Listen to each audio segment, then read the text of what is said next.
بسم اللہ الرحمن الرحیم۔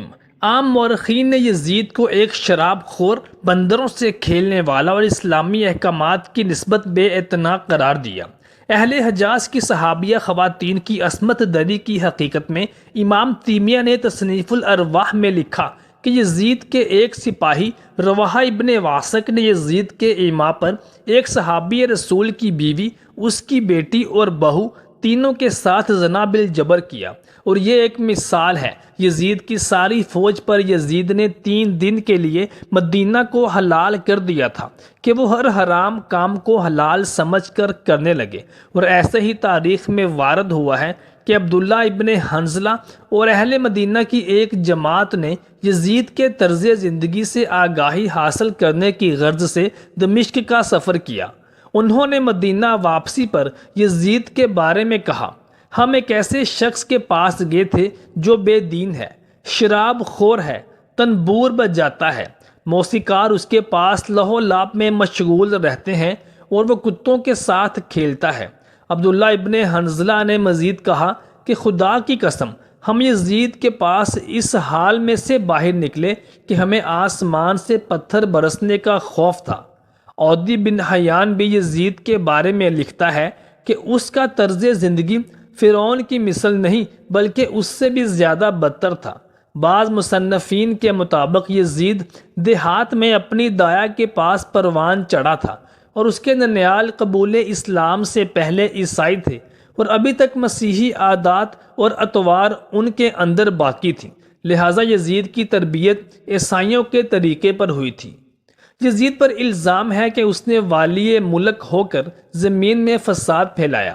حرمین طیبین اور خود کعبہ معظمہ اور روضہ طیبہ صلی اللہ علیہ وآلہ وسلم کی سخت بے حرمتی بے توقیری کی، مسجد کریم میں گھوڑے باندھے تاکہ ان کی لید اور پیشاب منبر اطہر پر پڑے۔ 3 دن مسجد نبی صلی اللہ علیہ وآلہ وسلم بے اذان اور نماز رہی۔ مکہ و مدینہ و حجاز مقدس میں ہزاروں صحابہ و تابعین بے گناہ شہید کیے گئے، کعبہ معظمہ پر پتھر پھینکے۔ اس کے علاوہ حسین بن نمیر نے آتشی گولہ باری سے خانہ خدا کو جلایا، غلاف خانہ خدا پھاڑا اور جلا دیا۔ مدینہ طیبہ کی پاک دامن پارسا خواتین شبانہ روز اپنے خبیث لشکر پر حلال کر دی۔ رسول اکرم صلی اللہ علیہ وآلہ وسلم کے جگر پارے کو 3 دن بے آب و دانہ رکھ کر ماں اہل خانہ و ساتھیوں کی مختصر تعداد کو تیغ ظلم سے پیاسا ذبح کیا۔ مصطفیٰ صلی اللہ علیہ وآلہ وسلم کے گود کے پالے ہوئے تن نازنین پر بعد شہادت گھوڑے دوڑائے گئے، یہاں تک کہ تمام استخوان مبارک کی ہڈیاں چور چور ہو گئیں۔ سر انور حسین رضی اللہ تعالیٰ عنہ جو نبی صلی اللہ علیہ وآلہ وسلم جس پر بوسہ لیتے تھے، وہ کاٹ کر نیزے پر چڑھایا اور منزلوں گلی کوچوں میں پھرایا۔ حرم محترم مقتدرات مشکوع رسالت قید کیے گئے اور بے حرمتی کے ساتھ اس خبیث کے دربار میں لائے گئے۔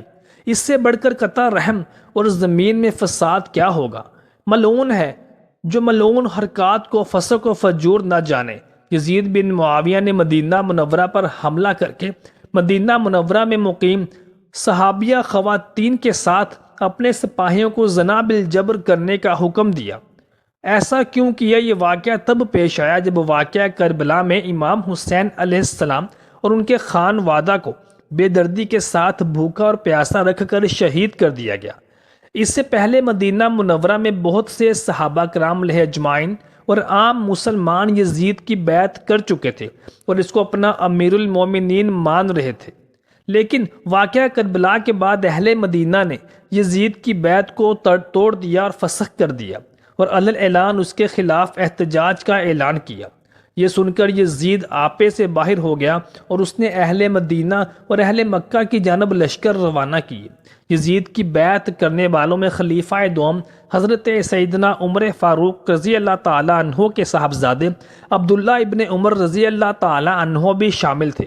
انہوں نے بھی یزید کی بیعت کر لی تھی، اور ان کا کہنا یہ تھا کہ نبی محترم صلی اللہ علیہ وآلہ وسلم نے ارشاد فرمایا تھا کہ اپنے امیر کی یعنی اپنے خلیفہ کی اطاعت لازم ہے، اور جو اپنے خلیفہ یا امیر کی اطاعت نہیں کرے گا اس کے لیے جہنم کا عذاب ہے۔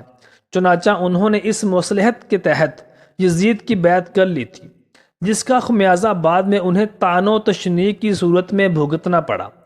جب اہل مدینہ یزید کی بیعت کو فسخ کرنا شروع کر دیا تو عبداللہ ابن عمر رضی اللہ تعالی عنہ نے تمام اہل مدینہ کو اکٹھا کیا اور اپنی تلوار بے نیام کر لی اور کہنے لگے کہ میرے اہل و عیال میں سے جو یزید کی بیعت کو توڑے گا، میرے اور اس کے درمیان فیصلہ یہ تلوار کرے گی، کیونکہ میں نے نبی کریم صلی اللہ علیہ وآلہ وسلم سے سنا ہے کہ جو اپنے امیر کی اطاعت نہ کرے وہ اپنا ٹھکانہ جہنم میں دیکھ لے، اور وہ میری سنت میں تبدیلی کرنے والا ہے۔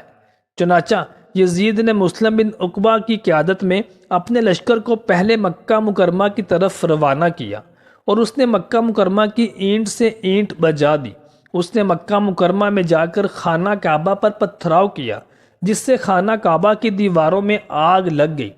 تاریخ ابن طبری اور امام زہری رحمۃ اللہ علیہ اجمعین کے مطابق یزید کے 3 سیاہ ترین کرتوتوں میں سے ایک کرتوت خانہ کعبہ اور مکہ مکرمہ پر حملہ ہے، اور دوسرا اس کا سیاہ کرتوت مدینہ منورہ پر اور مسجد نبوی صلی اللہ علیہ وآلہ وسلم پر حملہ کرنا اور اس کا تقدس پامال کرنا ہے، اور وہاں کے رہائشی عام مسلمان اور صحابہ کرام علیہ اجمعین کی اولاد صحابیات عورتوں خواتین کے ساتھ اپنے سپاہیوں کو 3 دن کے لیے ان کے اوپر حلال قرار دے دینا ہے۔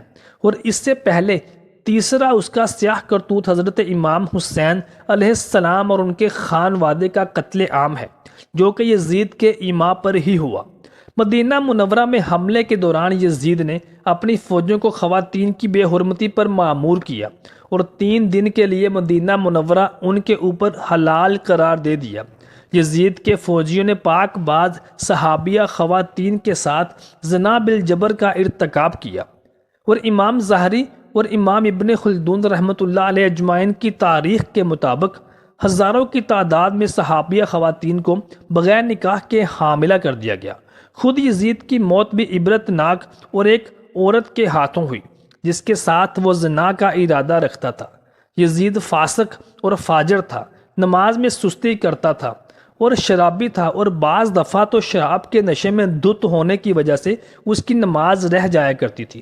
امام ظاہری رحمۃ اللہ علیہ فرماتے ہیں کہ یزید نے جان بوجھ کر مکہ اور مدینہ منورہ کی پاک باز عورتوں کے ساتھ اور پاک باز صحابیہ خواتین کے ساتھ اپنی فوجیوں کو زنا کا حکم دیا۔ وہ چاہتا تو اس قبیح فعل سے ان کو روک بھی سکتا تھا، لیکن وہ اپنی بیعت توڑنے والے صحابہ کرام علیہ اجمعین اور ان کی اولادوں سے بدلہ لینا چاہتا تھا۔ اس لیے اس نے اخلاقی پسماندگی کا ثبوت دیتے ہوئے یہ قبیح فعل کیا، جس کو تاریخ ہمیشہ سیاہ الفاظ میں لکھتی رہے گی اور یزید پر لعنت بھیجتی رہے گی۔ یزید خود ایک عیسائی عورت کو اپنے بستر پر لانا چاہتا تھا۔ اس کے لیے اس نے اس عیسائی عورت کو شادی کی درخواست بھی کی، لیکن اس لڑکی نے اس کا کردار دیکھتے ہوئے انکار کر دیا۔ یزید نے اس کے ماں باپ کو ناحق قتل کروا دیا اور اس لڑکی کو زبردستی شادی پر مجبور کیا۔ جب لڑکی کے والدین کو یزید نے ناحق قتل کروا دیا تو اس لڑکی نے یزید سے اپنے والدین کا بدلہ لینے کا سوچا اور اس کو ایک جنگل میں لے گئی، اور وہاں اس نے اس کو اپنے جال میں پھنسانے کے لیے خود کو بے لباس کرنا شروع کر دیا اور یزید کو شراب پلاتی رہی۔ جب یزید شراب کے نشے میں دھت ہو گیا تو اس نے یزید کو قتل کر دیا اور وہاں سے فرار ہو گئی۔ جس حکومت کو اور جس اقتدار اور تخت کے لیے یزید نے اتنے جتن کیے، اپنے منہ پر اتنی کالک ملی، اتنی بے عزتی گوائی، خانوادہ رسالت کو شہید کروایا، وہ حکومت اس کے پاس زیادہ عرصہ کے لیے نہ رہی، بلکہ صرف 3 سے 4 سال کا عرصہ اس کو اقتدار نصیب ہوا، اور اس کے بعد اس کی موت نہایت عبرتناک اور ذلت آمیز ہوئی۔ محترم ساتھیو، امید کرتے ہیں آپ کو ہماری آج کی ویڈیو پسند آئی ہوگی۔ برائے مہربانی چینل کو